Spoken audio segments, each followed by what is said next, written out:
Hey, I'm Chris Adler, and every week I host and post a podcast on my website, adler.tv. This is part 2 telling the story of the RV adventure I went on last year with my wife when we rented an RV and drove from Alabama to camp in the Grand Canyon. It was over 3,500 miles in all, and we only had 7 days to get it done. A quick recap, at this point in the trip, we have picked up and packed up the camper van, drove all day through several states, crossed the Mississippi River, slept one night in a Walmart parking lot, realized we had a slow leak in our van tires, drove all day again, unknowingly punctured the tires on our tandem bicycle, drove through the flattest states ever, and then crossed into Colorado right before sunset. On the road again. So, we couldn't believe it, but we made it officially out west. Mm-hmm. And it only took us one night, I guess. One night, yeah. There goes Mulder. Oh, wow, the cat is attacking the dog. We pulled off to the side of the road. I tried to make a smoothie, and then I had everything loaded up and clicked start on the blender, and it didn't work.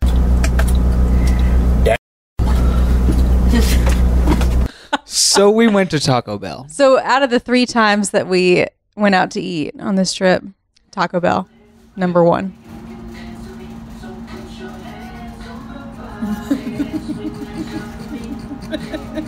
She just got busted dancing while eating Taco Bell. We were so tired, though. So loopy, so tired. And then we jumped back on the road and drove some more.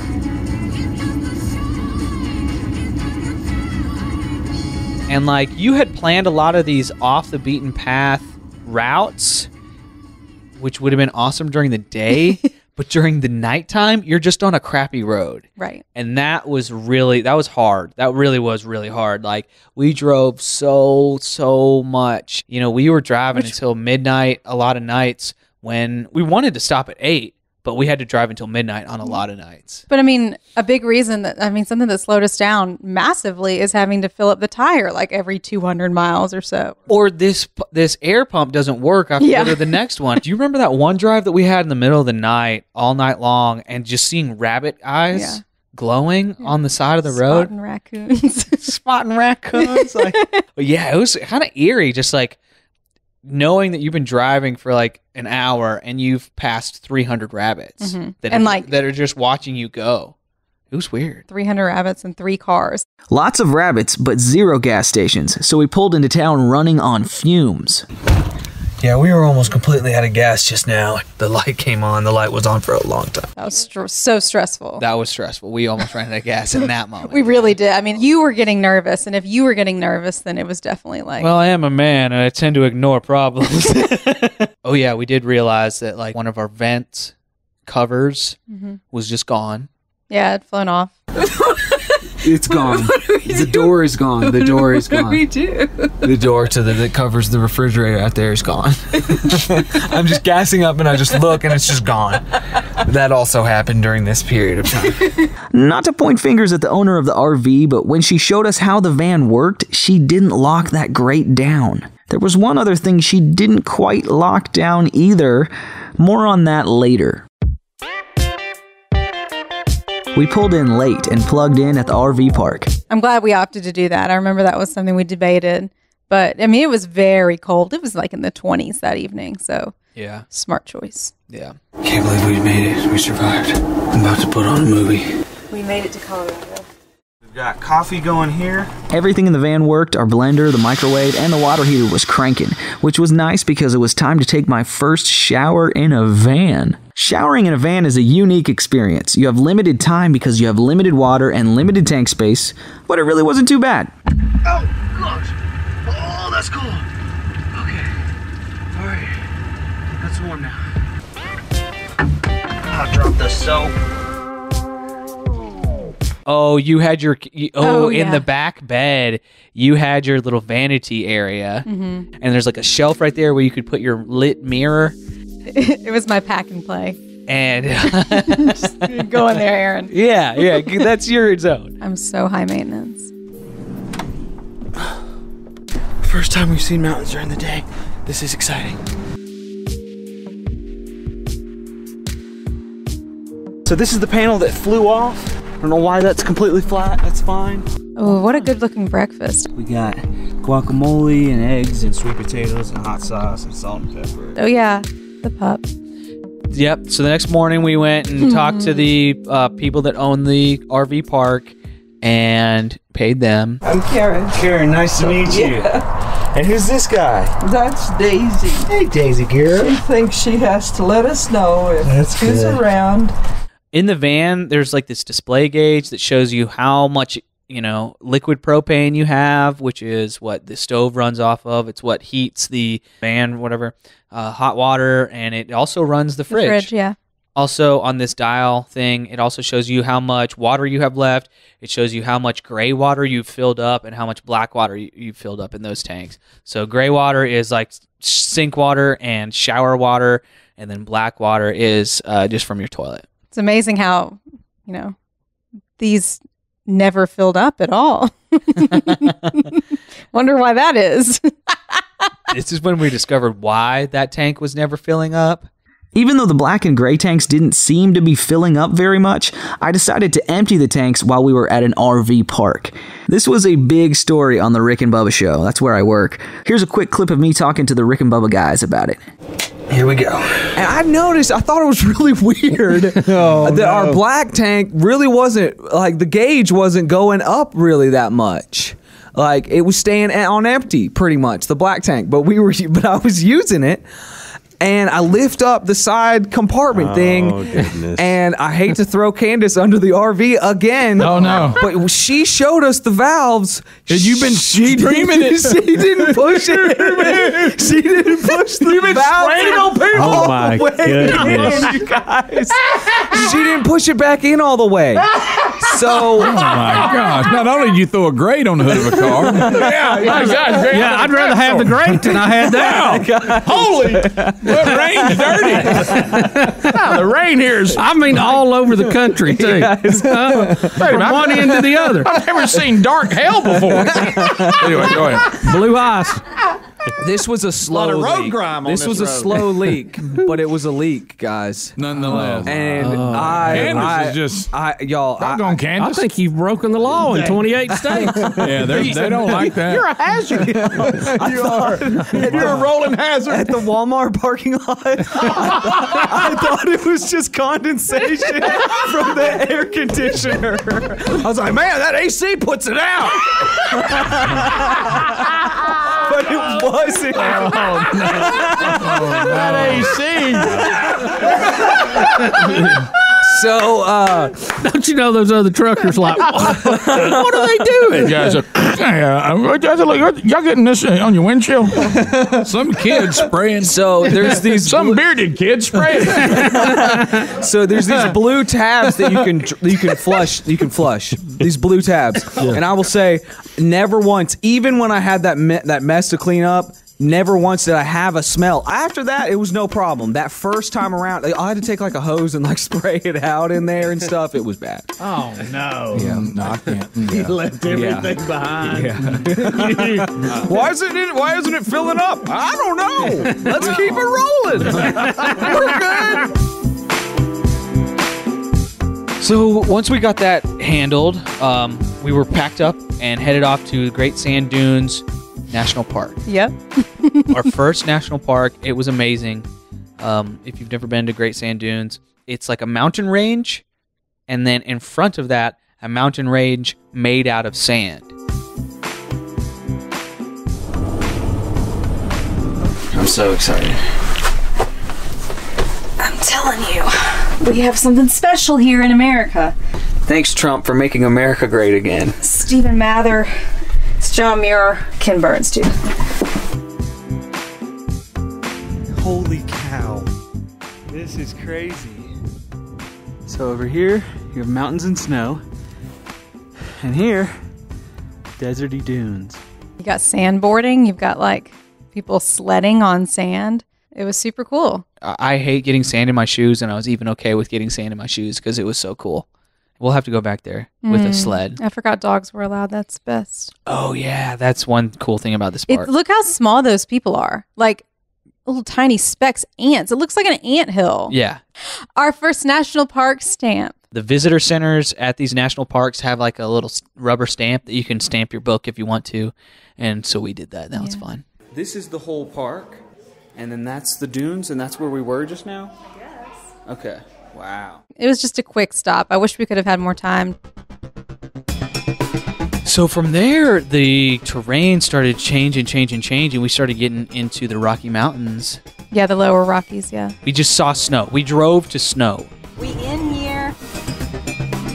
This is honestly one of my favorite parts of the country. It's just unbelievable how close you are to the desert, how close you are to the plains. It's just like this weird zone. That's a chimney. And that's Chimney Rock. There's a bunch of chimney rocks there's several. throughout America, but that was one of them. Oh, man. There we are way down there at the bottom. That's amazing. Yeah. Thank you so much for stopping for quick drone flights every once in a while, because that's one of my favorite things to do. I know. And you know what? The footage is always awesome. Whenever you're doing drone flights, I can just kind of like, usually I'm eating, but that time I watched that really sweet family take like a self-timer photo, the dad like orchestrating it. They were on like an RV trip too, and I was just like, oh, that's awesome. We made it to Durango, Colorado. Wow. Really beautiful out here. Unbelievably beautiful. Like someone I know, we went 215 miles on 12.6 gallons, so getting about 17 miles per gallon on this thing right now. So we made our way deeper into Colorado, and we made our way to some BLM land outside of Durango. Yeah, Mesa. It was outside of Mesa Verde National Park. Okay. And explain what BLM land is, and what are the rules, and what is it? Like, what is it? I'm not prepared to speak on this. Oh, well, you should be. What does BLM stand for? Well, it stands for Bureau of Land Management. Truthfully, we just don't really have it out east. So it's not something that I have a lot of experience with, but I can say that there are places, it's just basically land that's set aside and protected for various reasons. And some of that land might be land that you can camp on. And so some of that may be like dispersed camping sites where it's just kind of like, here's this big plot of land and you can just camp on it. And other things like have set aside these campsites, like the place where we stayed. And you can stay for, I'd have to go back and re-research, but I think it's like up to 14 days in one campsite, which obviously we couldn't do, but I wish we could have done because like this was an incredible find. And I found it, I think, through Campendium is how I found out about this particular BLM like campsite area. It was so pretty. And like, all the driving, all the miles that we had covered, and sleeping in a Walmart parking lot, and then sleeping at an RV park, which honestly we didn't want to do. Like, we don't want to be plugged in. Like, we want to be out in the mess. Truthfully, like we don't want to be in an RV park. Sometimes I do. Not always, though. I know you don't. I know. I like being out in it, Yeah. I popped the drone up into the air. In one direction, I could see snow-capped mountains, and then in the other direction, I could see, like, deserty stone rock formations, or whatever those are called. So it was a really cool spot, and that felt to me like we had made it.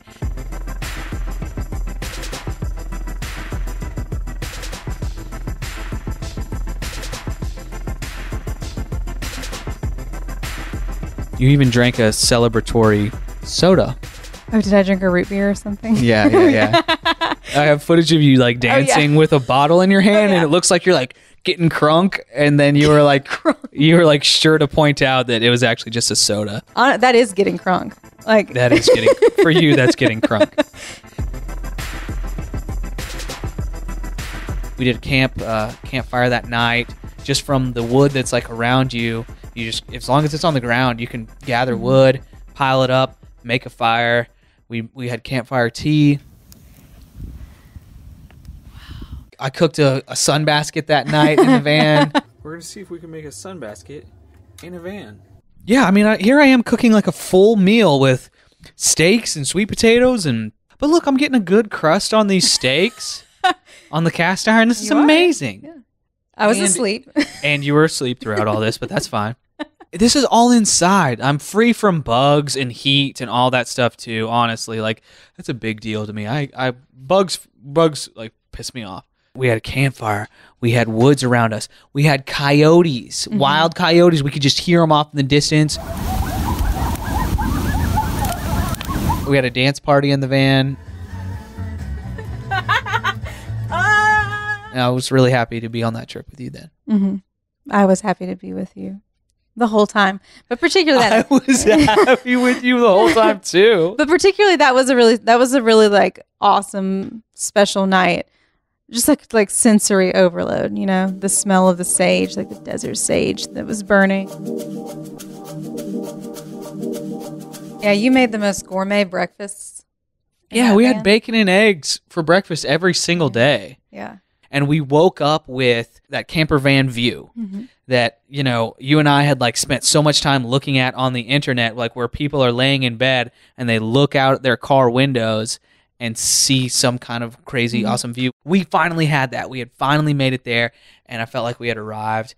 And this was free. Yeah, this is free. And you can stay for up to 14 days. For free. It was such a fun place. I could have hung out here with you for 6 days. Oh, yeah, for sure. Made fires and gone on hikes and all kinds of stuff. Yeah. All right, on to Monument Valley today. Let's hit the road. And you were driving. Yep, I was, yeah. Good for you. This is like the best motorcycle road I've ever seen. And you let me fly the drone a little bit. Oh, yeah, you had some trouble on this flight. We stopped for a second. You're driving. We pulled off, and I took off on the drone, and then I just followed us in the drone as we were driving in the car. And then my battery starts to get low, and the drone has a safety feature built in so that it will try to go back home. And it kept fighting me, and so eventually I just, right here I think is where I do it. Yeah, I just crashed it into a tree. It's a controlled crash. Yeah, it was a controlled crash. I was like, it's about to disappear, and I don't know if it can even make it back. I don't know where it's going to land, so I'm just going to crash it into this tree.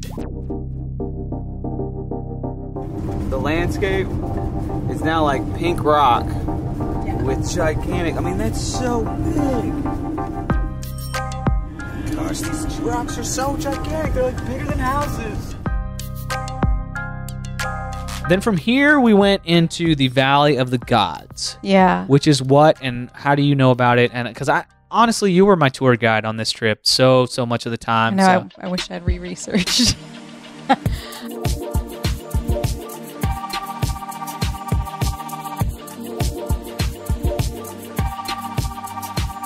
It is BLM land too. It's just like an area. It's just like that's the thing. Like at this point we're in Utah, and so there are just so many areas like this in Utah that are just like BLM lands that are just like, if you want to go off the grid, this is where you go. And this one is like pretty well maintained. It has like a gravel road and kind of clear places that are campsites and things like that. But it's not as like packed in as the last BLM lands that we were on. You can read up a lot about Valley of the Gods. It's a very well-known place because it's on the way or whatever to Monument Valley, which is a very popular destination. We also stopped by Mexican Hat on the way. Yeah. Mexican Hat is basically a tour bus sized rock sitting on top of a like Honda Fit sized rock. So if you were to balance a tour bus on top of a Honda Fit, that's what this would look like. Like, it is amazing. We didn't go into this attraction or this park, but you can see it from the road. And and I think it's just a matter of turning down the road. I don't think it's like, okay. And that's really all it is. Yeah. It's cool though. Next stop, Monument Valley.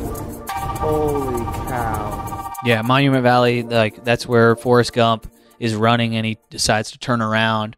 But if you're looking for it, so many other movies took place in that same exact area too. So many Westerns and just like tons of pictures, like tons of like people go there to take pictures because it's just a stunning, cool, striking sight. Yeah.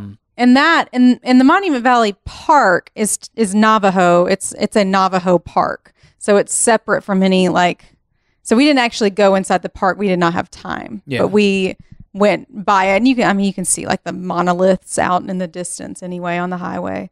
But I know I want to go in the park at least sometime. Yeah. Yeah. Oh, this is when we had the this was such a sweet romantic moment we had together. This is when we had it all to ourselves. We were all by ourselves. At least we thought we were by ourselves. Like I look back and I'm like, yeah, we have the place to ourselves. Yes. And so we're looking at Monument Valley, hugging on each other. and then 50 to 100 people got off a bus that did not speak English, that were not really concerned with our beautiful moment that we were having. And we turned around and there were like 100 Asians with their cameras ready to roll. 100 tourists. Yes. 100 tourists, yeah. Were you surprised? Were you surprised by what we turned around to see? I knew it was happening. I just didn't know it was so many. We thought we had the place to ourselves. You were cracking up. It's still funny. It's still funny. Oh my gosh. It'll always be funny.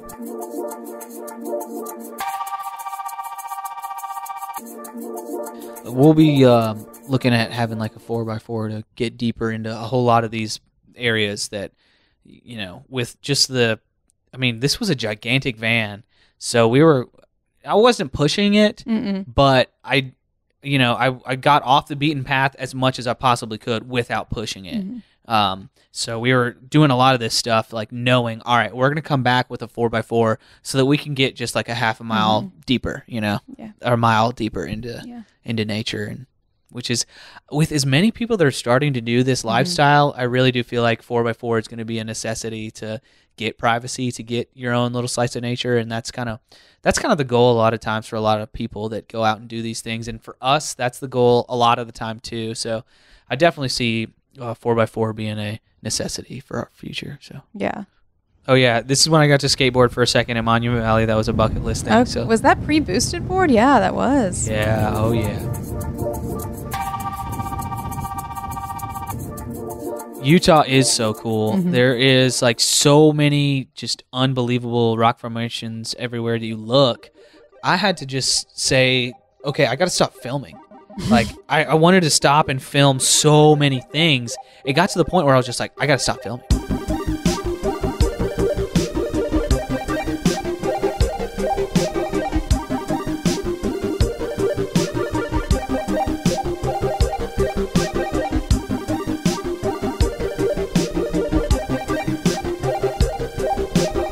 That's Arizona. That's Utah. State line. The Grand Canyon State. But then we went down to northern Arizona. It's like we're on Mars. We're driving on Mars. And we started seeing signs for the Grand Canyon. North Rim versus the South Rim, where to go. Yeah, which we had to do South Rim because North Rim is closed in the winter. Thank you so much. All right. We did it. We are in Grand Canyon National Park. And we made the decision to try not to look at the Grand Canyon until we were standing at the edge. So you and I were like freaking out as we're like pulling up to the Grand Canyon. First view of Grand Canyon, 500 feet. No, we don't do it. So I don't look at that? I don't look at that? No, we don't do it. We can look at another view. I just don't want to go to that one. Okay. That's where all the noobs go, you know? Okay. Never take the first offer. You know what they say. For sure. Okay. Don't look to the right. Do not look to the right. Don't look to the right. All right. I'm not looking. I, having gone there with my dad, forgot that I had taken an entrance that went straight on like into Grand Canyon Village. So it didn't but this road that we took in paralleled the Grand Canyon, which I didn't realize. And I was like, oh, you're not going to see it. It's fine. And then all of a sudden I'm just like, oh, there it is. Okay, we've got to take the next one. Take the next opportunity. Are we going to look? We're going to go to the next scenic view, yeah. It looks like there's another Navajo Point. I think that's appropriate. I think it's time. So we pulled the van into the parking lot at Navajo Point. I'm not looking. I'm looking at the ground. I'm looking at the ground. All right. You looking down? Yeah. Okay. I just don't want to trip. Okay. Just look at the ground. Okay. Just look at the ground. Slow down. Slow down. Walking fast. You're walking fast. All right. Okay, wait. Yeah. Look down. Look down. Okay. Keep looking down. Okay. Okay, you ready to look? Yeah. Oh my gosh.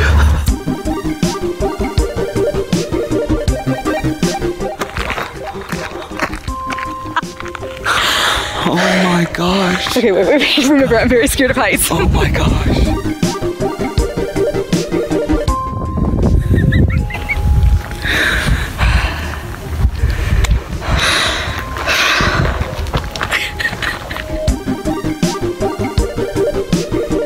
I wasn't expecting the river. I know.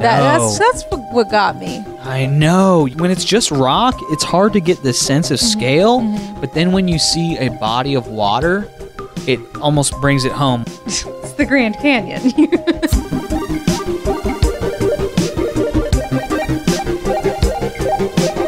That's it for part 2 of our RV adventure. Next week is the conclusion where we camp and hike at the Grand Canyon and then tackle the long trip home. Thanks for checking out the show. Please like, comment, and subscribe on YouTube and Apple Podcasts, and find more episodes at adler.tv. And I'll see you next week with the final conclusion of our RV adventure.